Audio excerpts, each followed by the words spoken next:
So here we go then, we're back on Elsa, the Volvo 740. Now, as most of you know, I've had this car for about 2 years, but prior to my ownership, it was sat for about 10 years, I think.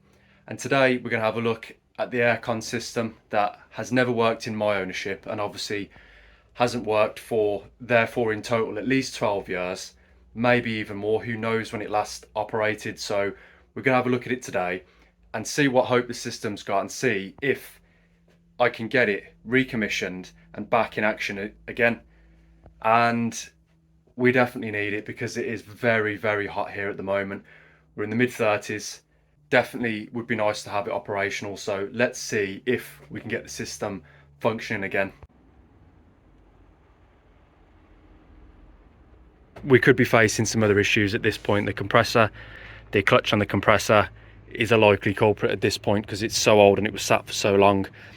This is the low pressure switch here, so if I bridge it and the compressor kicks in, that's a great start. Then chances are we just need to gas it up and we might be okay.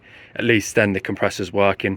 Still could be a leak, obviously still low on gas and we still need to go through all that, but at least the compressor is functioning and that's the main thing. If I bridge it here and it doesn't work, I can also put 12 volts directly to the compressor just to see if the clutch does kick in and out.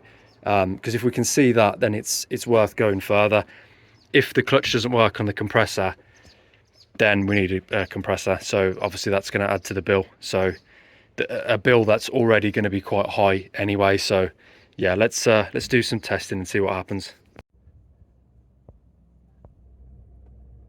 So that should be the 12 volt feed for the compressor, I think. So if we put 12 volts to that, I think it should work.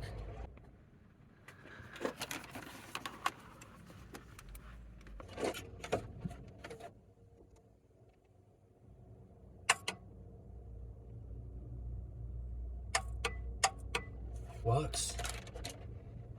Well, that's really good news.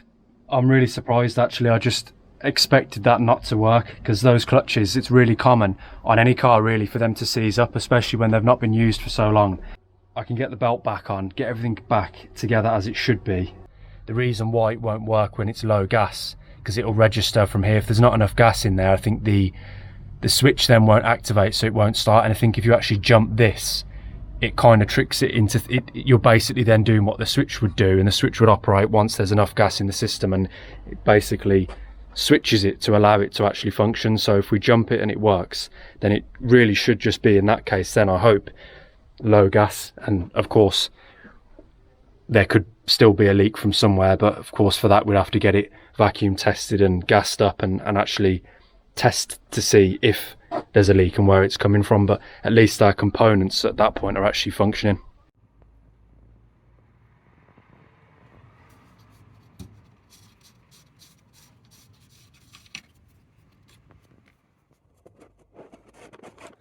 So what you can do to see if there's any gas in there, but you shouldn't do it, but you could do it, but you're not allowed to do it, is to actually push that pin a little bit and just see if there's any gas actually in the system. Once you push that, which I'm not going to do because it's illegal, and I'm not about to do something illegal in Germany on camera, because well, you guys will probably never hear from me again.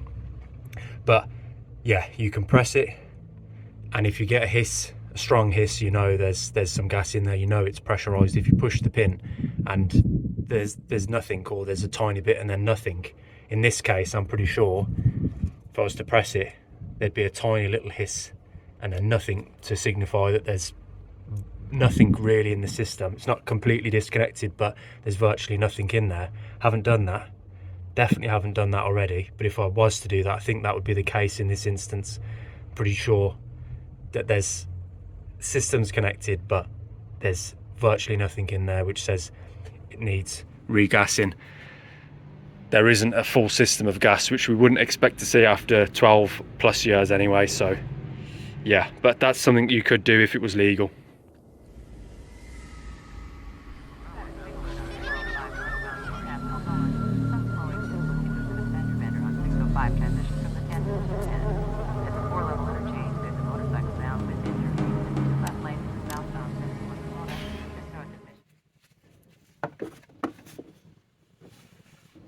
It's the last belt to go on as well, so it's not a big deal to slip it on.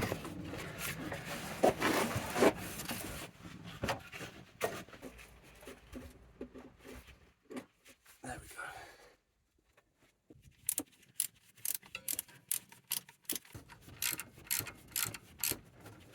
And so I'm going to fire it up now and yeah, see if we can get that clutch to kick in.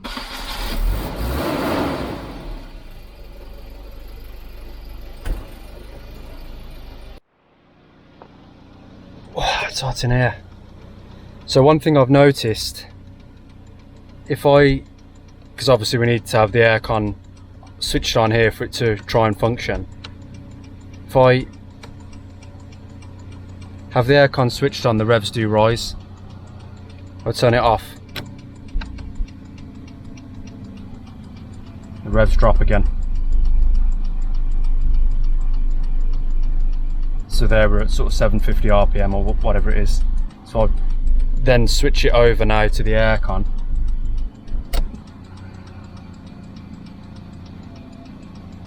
It's a subtle change, you might not be able to hear it, but the engine revs pick up by maybe 100, 150 RPM.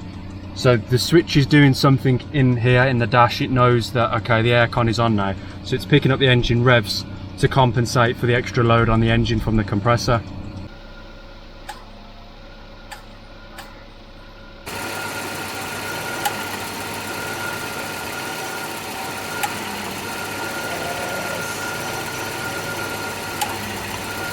It works, it all works. Amazing. Yeah, so ticks all the boxes, doesn't it? As far as I can see, everything is working.